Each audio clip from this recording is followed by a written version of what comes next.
Bonjour à toutes et à tous, j'espère que vous allez bien. Dans cette vidéo, on va faire un concept un petit peu différent d'habitude. Je vais te parler de 5 protocoles de finance décentralisée que tu peux mettre dans la partie DeFi de ton portefeuille. C'est une vidéo qui va te servir à te donner des idées d'investissement, ce n'est en aucun cas des conseils, mais peut-être que tu pourras découvrir des projets dont tu n'as jamais entendu parler et qui ont tout à fait leur place dans un portefeuille DeFi. On va parler de DEX, on va parler de protocoles de stablecoin décentralisés, de protocoles de lending, et on va aller par ordre croissant. C'est-à-dire qu'on va commencer avec un projet qui aurait la plus petite place dans mon portefeuille DeFi, et on terminera par celui qui, selon moi, doit avoir la plus grosse position dans un portefeuille DeFi, puisqu'il la représente au mieux et qu'il a les fondamentaux les plus solides. Mais encore une fois, ça n'engage que moi.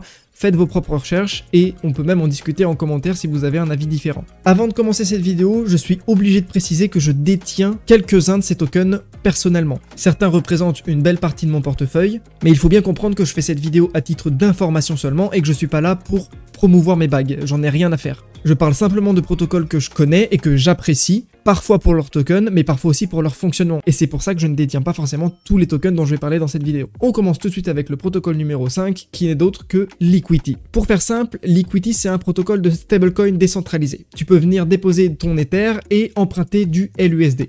Je le mets dans la liste car la V2 arrive très bientôt avec un nouveau stablecoin, le BOLD, avec toujours plus de revenus pour les stackers de token Liquity. Le BOLD va corriger un petit peu les défauts de la version 1, puisque la version 1 n'était pas sans défaut. Ils sont arrivés avant par exemple les Liquid Stacking Assets, ce qui fait qu'on ne peut pas minter du LUSD avec du WSTETH en collatéral par exemple. On est obligé de mettre de l'Ether pur, ce qui n'est pas vraiment efficace à l'heure actuelle. Et on a aussi une LTV qui n'est pas la meilleure du marché, donc ça fait que c'est pas hyper efficient à utiliser. Du coup, la V2 arrive très prochainement pour corriger tout ça, avec le BOLD, le nouveau stablecoin. Et ce qui est important aussi à cerner ici, c'est que le token LQTY, donc le token Liquity, ne sert qu'à collecter les frais générés par le protocole, puisque Liquity n'a pas de gouvernance active, et par conséquent, le protocole est immuable, c'est-à-dire qu'il n'est pas upgradable, c'est-à-dire qu'on ne peut pas mettre à jour les contrats. Les contrats sont fixes, ils resteront gravés dans le temps, et personne ne peut les mettre à jour. Le seul moyen de faire une amélioration du protocole, comme la V2, c'est de déployer des nouveaux contrats.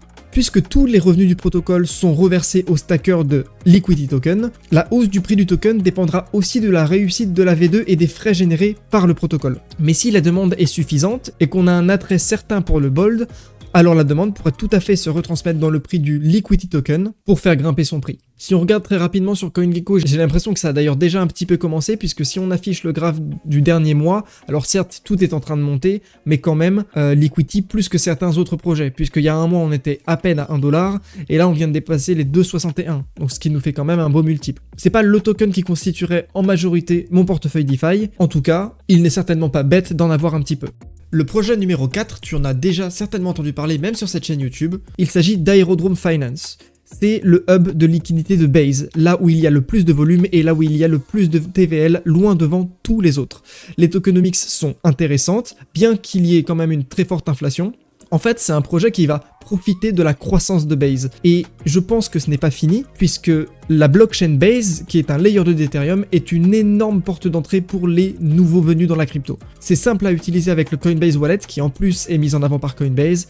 C'est rapide et c'est pas cher. Plus du coup Coinbase qui fait une tonne de marketing derrière pour pousser leur L2, puisque les revenus générés par Base sont colossaux et vont pour l'instant à Coinbase. On a aussi une spéculation autour d'un potentiel airdrop futur, vu que la régulation aux États-Unis va sans doute être crypto-friendly pendant 2025. C'est pas impossible que finalement on voit une énorme spéculation autour de l'airdrop de Base, qui par conséquent attirerait encore plus de liquidités qui se déverserait directement sur Aerodrome.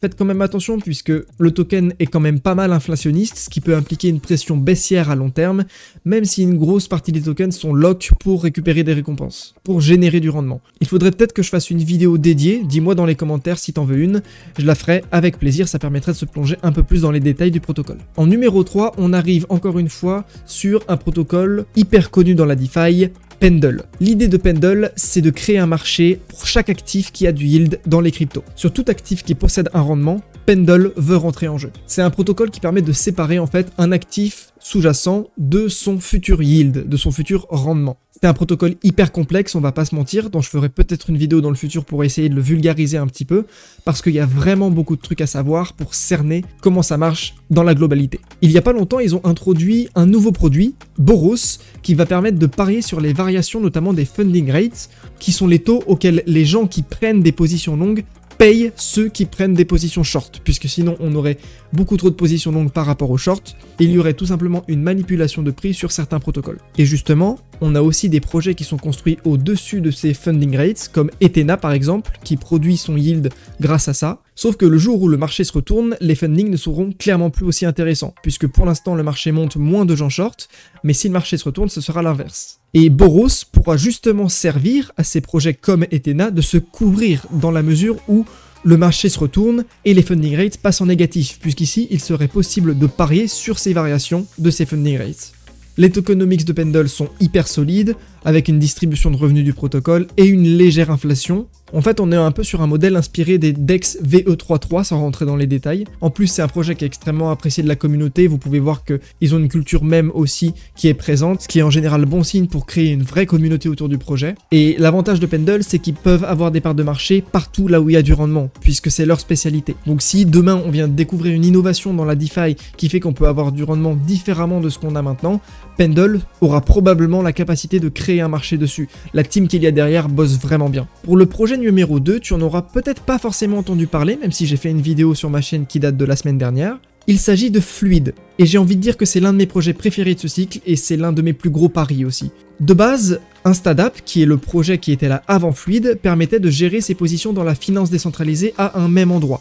Mais le plus important de leur produit aujourd'hui, c'est Fluid, qui va littéralement changer la manière dont on voit la liquidité en DeFi. Pour faire court, il y a 3 protocoles utilisables. Le Lending Protocol, le Vault Protocol et le DEX Protocol. Le Lending vous permet de déposer des cryptos, comme je suis sur la page ici, en un clic de façon super smooth pour faciliter l'expérience utilisateur. Les Vaults sont disponibles pour déposer des cryptos et en emprunter d'autres. Et enfin le DEX qui est la plus grosse innovation du projet, puisque ça permet notamment de venir déposer et emprunter des positions de liquidity providing et ainsi d'être payé pour emprunter tout en générant plus de rendement. Si tu n'as pas vu ma vidéo de la semaine dernière, n'hésite pas à aller la voir, je rentre plus dans les détails techniques de comment ça fonctionne et de pourquoi ça fonctionne surtout, mais on est vraiment sur une approche qui, je pense, ce n'est que mon avis, peut vraiment rattraper des modèles comme ceux d'Uniswap par exemple. Et c'est d'ailleurs ce qui est un peu en train de se passer, puisque sur certaines pools de liquidité, comme par exemple la pool WEETH qui génère plus de volume que les 2 pools de ces actifs disponibles sur Uniswap. Alors que le DEX protocole de Fluid est disponible depuis seulement 40 jours environ.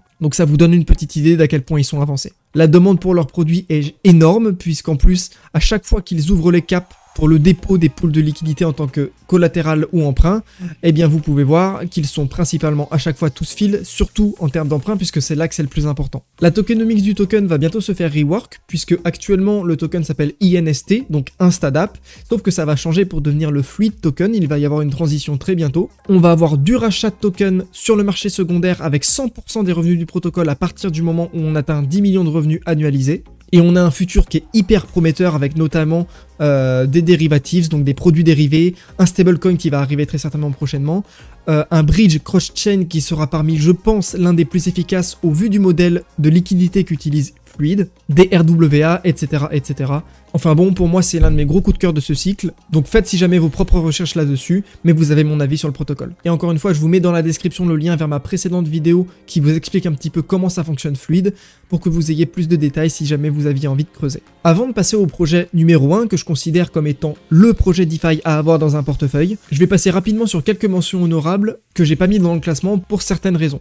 Le premier, c'est Uniswap, qui évidemment est un pilier de la DeFi, qui vont faire leur propre Layer 2 avec une nouvelle utilité au token, mais c'est pas forcément le projet que je préfère, et comme j'ai déjà parlé de 2 DEX, Aerodrome et Fluid, je pense que c'est inutile d'en mettre un autre qui, selon moi, en plus, a pas mal de chances de sous-performer les 2 autres. Puisque, comme je l'ai dit, pour moi, Fluid est un concurrent solide à Uniswap. Après, il est clair que c'est pas un mauvais token.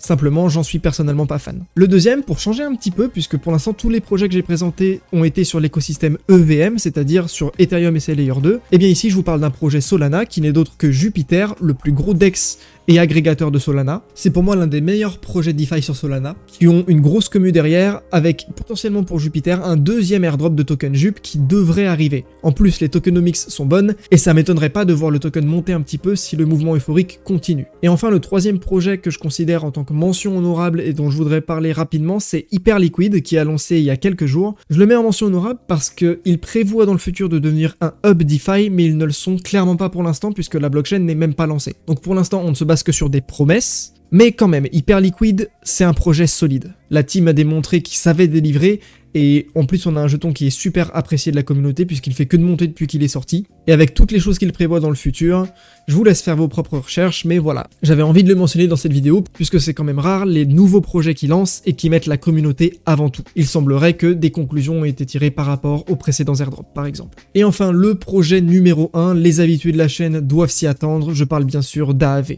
On est sur l'un des plus gros piliers de la finance décentralisée qui génère des revenus conséquents avec des mises à jour de fou qui arrivent.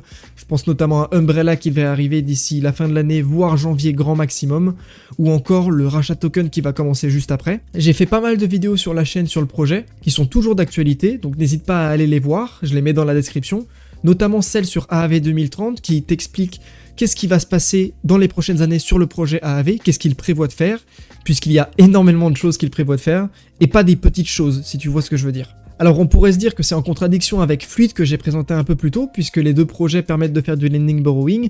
Alors oui, mais non, puisque AAV a fait passer une proposition de gouvernance qui était de s'aligner avec Fluid en achetant une partie de leur token, afin qu'ils collaborent et qu'ils aient des relations stratégiques. Donc vous voyez, si déjà des gros projets et des grosses DAO s'intéressent autour de Fluid, c'est peut-être qu'il y a quelque chose à faire. En tout cas, s'il y avait un seul token que je devais détenir parmi tous ceux que je vous ai présentés dans la vidéo, ce serait certainement AAV. En plus, par rapport au bear market, le prix a bien monté, puisque moi je me souviens que j'en ai accumulé vers les 50 $, on est actuellement à 284. Donc ouais, ça fait déjà un beau multiple, mais pour l'instant je ne vends pas mes AAV parce que je considère qu'ils peuvent aller encore plus haut. Parmi tous les projets que j'ai étudiés et que j'explore de jour en jour, je n'ai pour l'instant jamais trouvé encore un projet qui arrivait à la cheville d'AAV dans la finance décentralisée, en termes d'efficacité de gouvernance, en termes de taille aussi, puisque le marché d'AAV est tout simplement énorme. Ils ont quand même 36 milliards de déposés dans leur smart contract, rien que ça. Donc ouais, de toute façon, je pense que ceux qui avaient déjà vu mes précédentes vidéos allaient se douter que AAV allait arriver en première position. En tout cas, j'espère que ces projets vous ont plu. N'hésitez pas à me dire ce que vous en pensez, si vous avez des questions sur certains d'entre eux, si vous aimeriez une vidéo détaillée sur tel ou tel projet que j'ai présenté, puisque c'est vrai que je suis passé assez rapidement dessus. L'idée ici n'était pas de faire une présentation détaillée des chiffres et des métriques de tous les projets, mais plus de donner des idées d'investissement qui peuvent être à creuser pour se construire un portefeuille dans la finance décentralisée. C'est évidemment pas les seuls projets qui sont intéressants dans la DeFi, ce sont simplement tous des bons projets selon moi, qui ont une chance de capturer de la valeur pendant ce cycle. Et ça a d'ailleurs déjà un petit peu commencé. Si jamais cette vidéo vous a plu, n'hésitez pas à la liker, à vous abonner et à commenter, ça fait toujours super plaisir. Si vous avez des questions pareilles, les commentaires sont littéralement là pour ça, donc n'hésitez pas. Dites-moi aussi ce que vous avez pensé du format, ça peut me donner des idées pour des prochaines vidéos, refaire des portefeuilles pour vous redonner par exemple une liste de projets sur une autre catégorie que la DeFi, ça peut être une idée. En tout cas, moi je vous dis à bientôt pour une prochaine vidéo, ciao ciao.